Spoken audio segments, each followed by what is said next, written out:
জানিস আমার না বাড়িতে দেখাশোনা চলছে, আমার মনে হয় বিয়ে দিয়ে দিবে।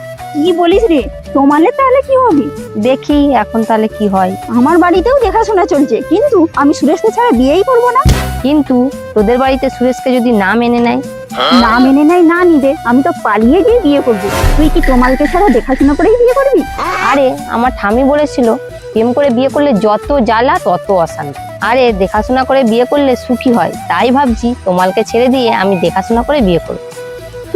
তোর যত কথা, বাবা মা দেখে দিলে দেখে বিয়ে দিয়ে দিবে। আর এই যে আমি দেখেই বিয়ে করছি, তাই তো আমি ভাবছি সুরেশের সাথে পালিয়ে যাব। সুরেশ খুব ভালো ছিল। তাহলে তুই এক কাজ কর, তুই পালিয়ে গিয়ে বিয়ে কর, আমি দেখাশোনা করে বিয়ে করি, কে বেশি সুখী থাকে।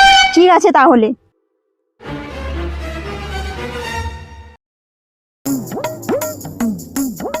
দেখো, এই দেখো, কাল আমি ঘাটে গিয়েছিলাম না, ঘাটে পড়ে গিয়ে আমার কোমরে না ব্যথা লেগেছে। বলছে একটু ডাক্তারের কাছে চলো না।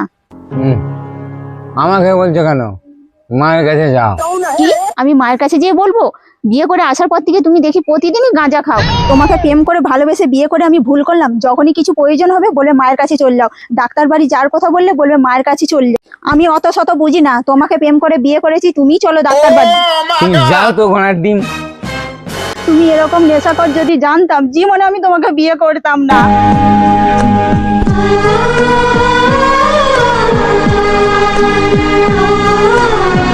ওমা, কাল আমি ঘাটে পড়ে গিয়েছিলাম, কোমরে না ব্যথা লেগেছে, আমাকে একটু ডাক্তারখানা নিয়ে চলো না। দেখো বৌমা, তোমাকে আমি দেখে নিয়ে আসিনি। যার হাত ধরে এসছো তুমি তার হাত ধরেই যাও, আর না হলে রসুন তেল গরম করে নিয়ে কোমরের দাবাই করে নাও। ছেলেটা হচ্ছে নেশাখোর, কাজকর্ম কর। আমি কোথায় পাবো পয়সা? জয়ন্তী, এ জয়ন্তী, কি রান্না হয়েছে খেতে দাও।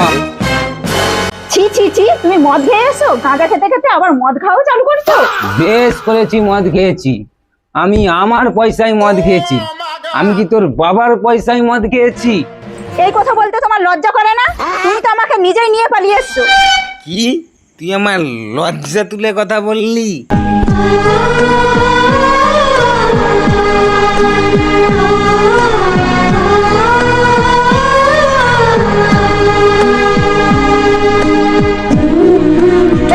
ছাড় বলছি, ছাড়। পরের মেয়েকে নিয়ে এসে এরকম করার জন্য।